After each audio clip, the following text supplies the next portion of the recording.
Friend, स्वागत है आप सभी का हमारे यूट्यूब चैनल ASS एजुकेशन के एक और बेहतर वीडियो में, जिसमें आज आप सभी को हम बताने वाले हैं क्लास 10th के।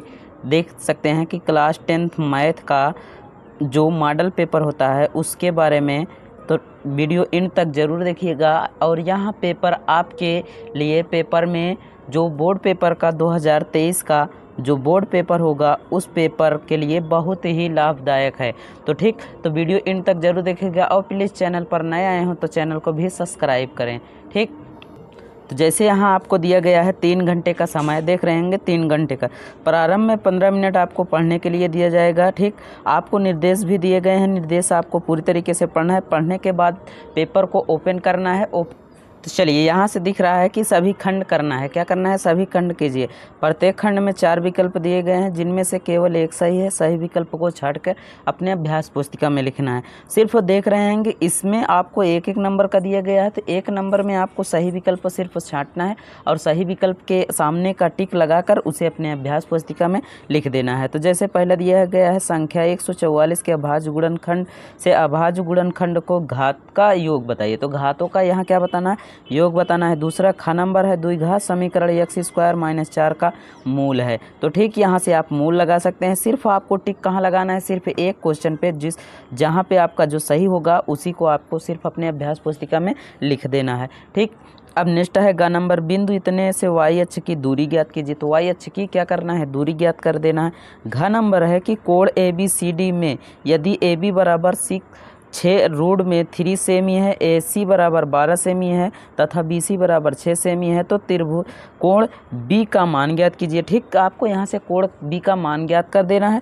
ठीक, बस अकेले सिर्फ आपको थोड़ा से हिंट करना है, मतलब आपको थोड़ा से बगल में से सॉल्व करने के बाद यहाँ से आप टिक लगा के उसी आंसर को लिख देना है। नेक्स्ट क्वेश्चन आपको यहाँ से दिख रहा होगा।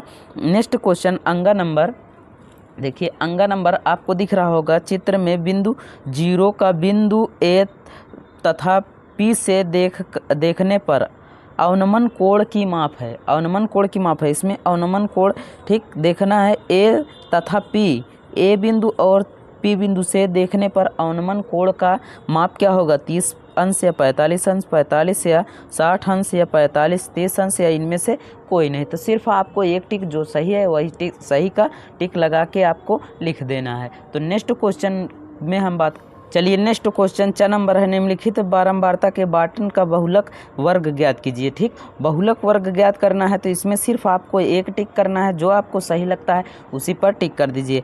ठीक, और उसके बाद यहाँ से आपको सिर्फ वही सब पेपर में दिया गया है, सिर्फ यहाँ इंग्लिश में करना है। आपको यदि समझ में आता है हिंदी में तो आप हिंदी में करिए, यदि इंग्लिश में समझ में आता है तो इंग्लिश में करना है। ठीक, चलिए बात आती है यहाँ से क्वेश्चन नंबर 2, सभी खंड कीजिए।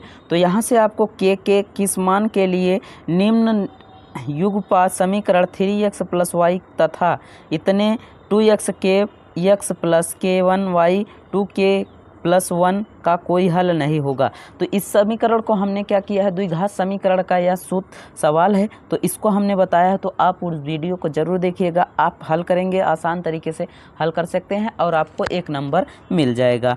ख नंबर है कि ABCDDF 2 समरूप त्रिभुज हैं। कोण A बराबर 57 अंश तथा कोण E बराबर 75 अंश हो, तो कोण C का मान ज्ञात कीजिए। ठीक, यहाँ से कोण C का मान ज्ञात कर लेना है। ग नंबर है, सिद्ध कीजिए कि cos 15 अंश प्लस cos 75 अंश बटे sin 15 अंश प्लस sin 75 अंश इक्वल टू 1। ठीक, इसे सिद्ध करना है। सिद्ध करने के बाद प्रूफ कर देना है। आपको सिर्फ थोड़ा सा समय लगेगा, आपको मान रख के यहाँ 15 अंश 75 अंश 15 अंश 75 अंश का मान रख के सिर्फ सिद्ध कर देना है।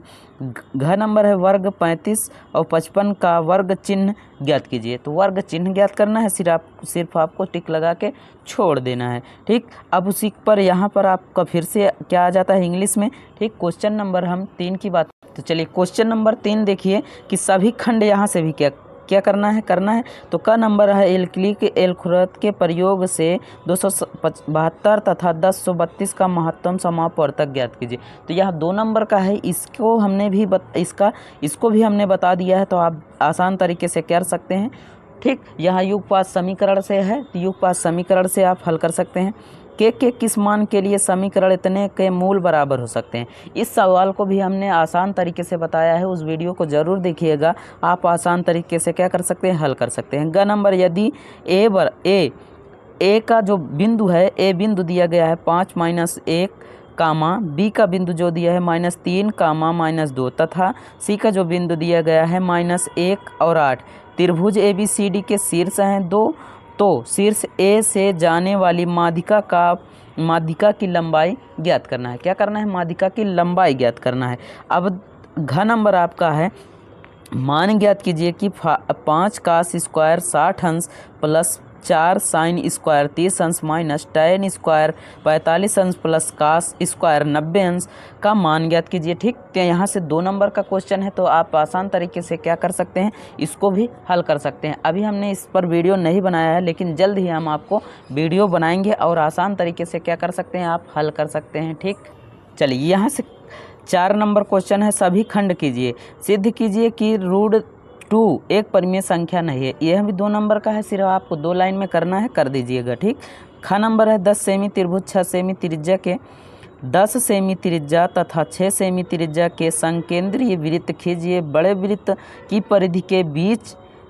परिधि के किसी बिंदु से छोटे वृत्त पर एक स्पर्शीय रेखा खींचिए। स्पर्श की लंबाई भी नापिए। ठीक, स्पर्श करने वाली जो रेखा 2 खींची जाती है, छोटा बिंदु और बड़ा बिंदु का जो स्पर्शीय रेखा होती है उसे माप करना है और ज्ञात करना है। ठीक, ग नंबर है, बिंदु ए का जो बिंदु दिया गया है 1,3 तथा बी का बिंदु दिया गया है -4,6 को मिलाने वाली रेखा खंड को 2:1 के अनुपात में अंत विभक्त करने वाली बिंदु का निर्देशांक ज्ञात कीजिए।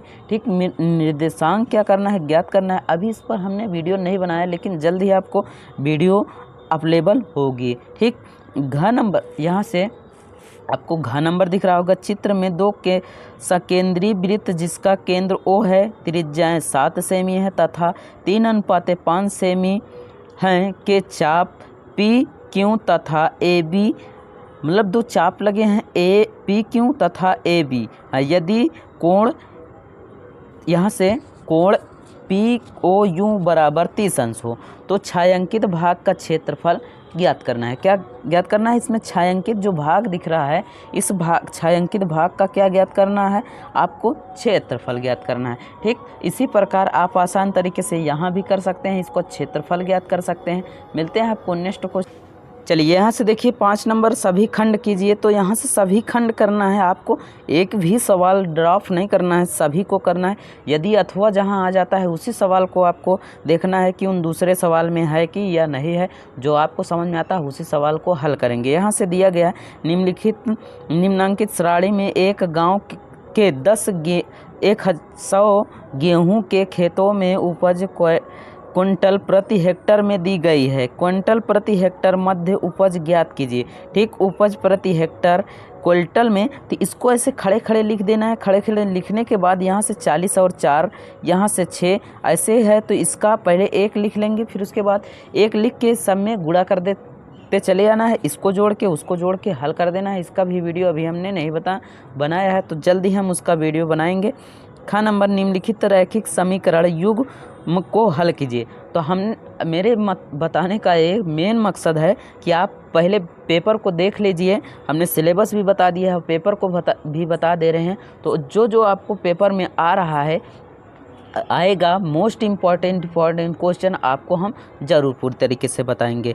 ठीक, तो यहाँ से निम्नलिखित रैखिक समीकरण युग्म को हल कीजिए। तो यहाँ समीकरण देख रहे होंगे, इसको आसान तरीके से क्या कर सकते हैं, हल कर सकते हैं। ग नंबर में आता है, ग नंबर में आपको दिख रहा है, कोण ABC की रचना कीजिए जिसमें BC बराबर 6 सेमी, AB बराबर 3 सेमी और कोण ABC बराबर 45 हो। तो एक समरूप त्रिभुज A',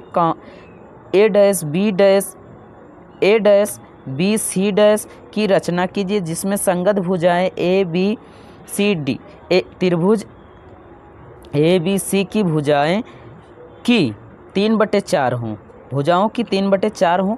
तो रचना के पद संक्षिप्त में लिखिए। ठीक, तो इसे आसान तरीके से कर सकते हैं। ठीक, चलिए अब यहाँ से देखिए, घ नंबर दिया है आपको, 7 सेमी भुजा के ठोस लकड़ी के घन को छीलकर एक महत्तम गोला बनाया जाता है। ठीक, छीली हुई लकड़ी का आयतन ज्ञात कीजिए। ठीक, आयतन ज्ञात कर सकते हैं आसान तरीके से। फिर उसके बाद चलिए यहाँ से क्वेश्चन नंबर 6 है, सभी खंड कीजिए। तो समीकरण देख रहे होंगे, समीकरण को आपको द्विघात समीकरण से हल करना है। तो 4 नंबर का है, तो आप आसान तरीके मूलों की प्रकृति की बताइए तथा सूत्रों का प्रयोग करके हल करना है। तो इसका वीडियो हमने बना दिया है ऑलरेडी, तो उसको ज़रूर देखिएगा। और यहाँ सवाल भी बताया है, तो उसको भी ज़रूर आसान तरीके से देख लेंगे। खा नंबर है, यदि किसी त्रिभुज की एक भुजाओं के समांतर अन्य दो भुजाओं के भिन्न भिन्न बिंदुओं पर प्रक्षेप करने के लिए रेखा खींची जाए तो सिद्ध कीजिए कि वह अन्य दो भुजाओं के एक ही अनुपात में विभाजित करता है। ठीक, तो इसे भी आसान तरीके से आप क्या कर सकते हैं, हल कर सकते हैं। ग नंबर में है, एक धात्विक गोला का आंतरिक और बाहरी व्यास क्रमशः 4 सेमी 8 सेमी है। इसे पिघलाकर एक शंकु बनाया जाता है जिसके आधार का व्यास 8 सेमी है। इसकी ऊंचाई ज्ञात कीजिए। क्या करना है, इसकी ऊंचाई ज्ञात करना है। घ नंबर में है आपको निम्नलिखित बारंबारता बाटन की बाहुलिक माध्यिका 46 है तथा कुल बारंबारताओं का जो योगफल है कुल बारंबारता 230 है। तो F1 तथा F2 का भी मान ज्ञात करना है। तो यहाँ से आप आसान तरीके से F1 इसका मान और इसका मान ज्ञात करने हैं। आसान तरीके से क्या कर सकते हैं, ज्ञात कर सकते हैं। चलिए यहाँ से क्वेश्चन नंबर 7 देखिए, सभी खंड कीजिए। तो रैखिक युगपात समीकरण 4x - 5y + 16 तथा इतने का ग्राफ 2x + y बराबर 6 का ग्राफ खींचकर इन रेखाओं को x अक्ष से बिंदु त्रिभुज के शीर्षों के निर्देशांक ज्ञात करना है। तो यहाँ से आपको अथवा देख दिया गया है ना, तो इस सवाल को यदि आपको आता है तो करना है, नहीं तो इसे यहाँ आपको आसान पड़ती है लगता है, ये सवाल आपको आसान दिख रही होगी, तो इसे आसान तरीके से क्या कर सकते हैं, हल कर सकते हैं। ख नंबर में है, एक मंदिर की ऊंचाई 15 मीटर है।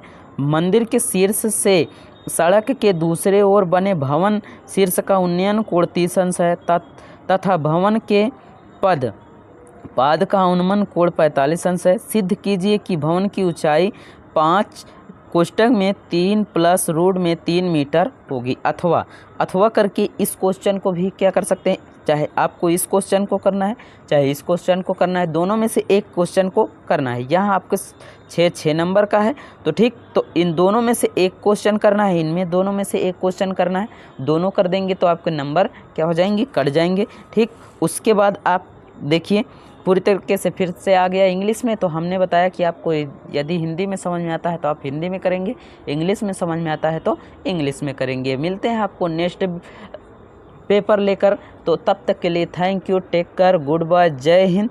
आप आसान तरीके से इसी प्रकार क्या कर सकते हैं, पेपर या कोई भी क्वेश्चन हो हल कर सकते हैं। नहीं आता है तो आप कमेंट बॉक्स में ज़रूर लिख सकते हैं कि हाँ सर हमें नहीं समझ में आया, तो हम आपको ज़रूर बताएंगे। Thank you.